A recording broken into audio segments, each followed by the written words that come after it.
on the west of the county, Kings Lynn, they actually want more houses because they want to grow their town, because once you get to a certain size it attracts grants and funding that they currently can't have because it's not the right size. So it seems very disjointed, and even if you take Norwich itself, the growth opportunities and the employment opportunities, as highlighted by the Great Norwich Development Partnership, are all on the west and south of the city, which feature on the main trunk roads into London, the A11 and the A140, which are primary routes where you can get to London, albeit it takes an hour and a half, 2 hours, but nevertheless you don't then have to battle around the outskirts of Norwich.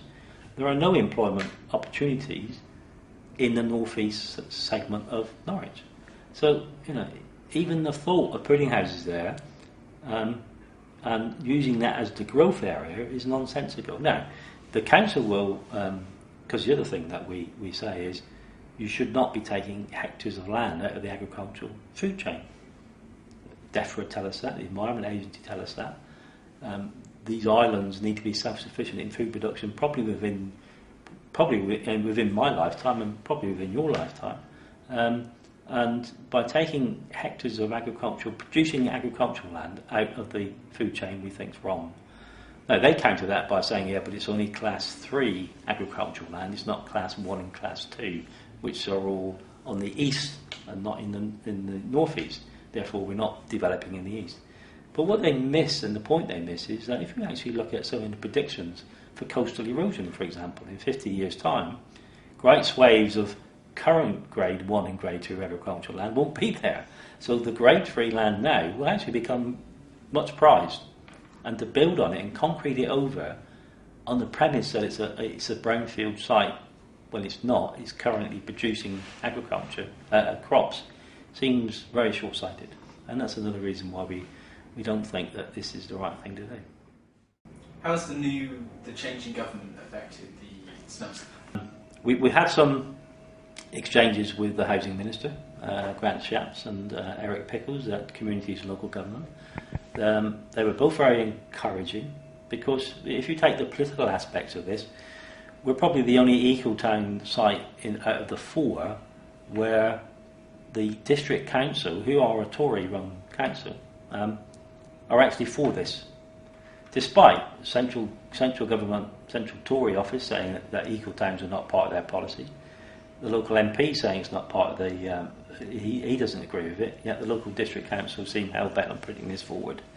So it was interesting that we've had these exchanges with new ministerial team at Communities and Local Government, and indeed on Tuesday last week we had the first planning application go to the planning committee at Broadland District Council.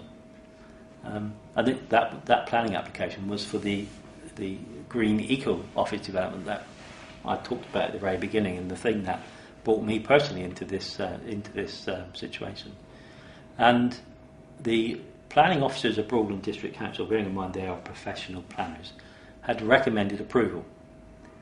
And the planning committee was quite interesting, because at the very beginning there was a letter that was that the council had just received from Eric Pickles, the Minister at Communities and Local Government, which said that that local district council should be cautious about approving anything through planning committees. So that was a good start, and we had. I spoke for my allocated 5 minutes, and after an hour and a quarter, we actually were successful in the planning committee rejecting the planning. Now, that's quite unusual and quite unique for a committee of councillors who are not professional planners to overturn a proposal from professional planners that this planning application should be approved.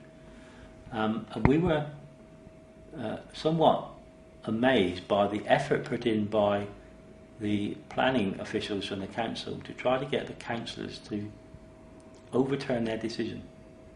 And they spent, the debate was a very healthy debate, took an hour and a quarter, hour and a half, and during that time they spent quite a lot of their time making points of clarification, but in a way where councillors felt that they were being badgered, and to their credit, that they actually stuck to their guns and rejected it.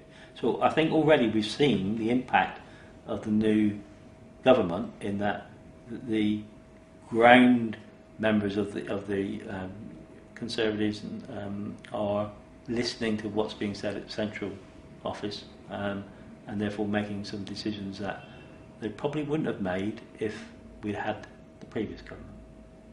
So interesting, and we will wait to see now what the outcome. I think the budget next week and any announcements that come out of that will be quite interesting in terms of future housing growth. We've already seen the government say that the regional targets are to be scrapped.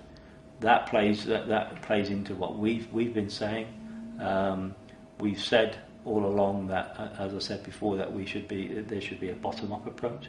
And in fact, the district council, 3 years ago, asked parish councils to do parish plans, and in those parish plans, which parish councils did at their own expense in their own time, bearing in mind parish councillors are not paid for what they do, unlike district councillors, and a lot of them produced, including my parish, very professional parish plans, which forecast in there the number of houses that they think they needed for their community. But the district council seem to have ignored that. So they have a great opportunity now to pull back and to blame the change of government centrally and to revisit the whole need for houses in terms of how many are needed and where they're needed. But we fear that they will not do that. And we fear that they won't do that because we believe that there are too many personal reputations at stake now, and that people, both officers and members of the council at senior level, probably at cabinet level, are hell-bent on providing this level of houses that we do not believe is needed. How is SNUB connected with other kind of Ecotown projects? Yeah, we have made contact with the group in St Alston, in and around the clay pits. I come from Plymouth myself originally, so I'm very familiar with that area, and I know the area very well. So I was quite pleased we've made contact with those. We have exchanged notes with the cafe, the Ford Ecotown, and seen some of their submissions that we've used, and we've also made some contact with the Whitehall Borden people. So I think all four of us are all aware of each other. Some of us have strengths and weaknesses. We have a particularly good website that's and blog, which is very active. It changes. Certainly the blog changes every day, and other people are better at the more legalistic side of things, shall we say, in terms of their applications. But I think eventually it's inevitable that we will become closer, and we will. I think if we can collaborate, the power of four of us collaborating together and showing the groundswell of opinion would fit quite nicely into the new government's big community idea, because this is really the community at grassroots level, telling planners and councils, both at district, county, regional and national level, that this is what we want in the community, this is what we feel is appropriate. And that seems to fit with the new government's direction in that area. So if people watching this were to want to contact SNUB, or to kind of, if they wanted to write to an MP or someone, how would they go about that? Well, as I say, we have our website, which is www.snubcampaign.org, and on there are some sample letters that people can use, and contact details for those who are not proficient in the web or computer literate. I'm not sure they could get somebody to give out the telephone numbers and contact details, but there's certainly some letters on there that we have recommended people send to district councillors, MPs, etc., etc. And we've had some evidence that people are doing that, and certainly our local MP is very aware of our campaign and supports us, as I said earlier.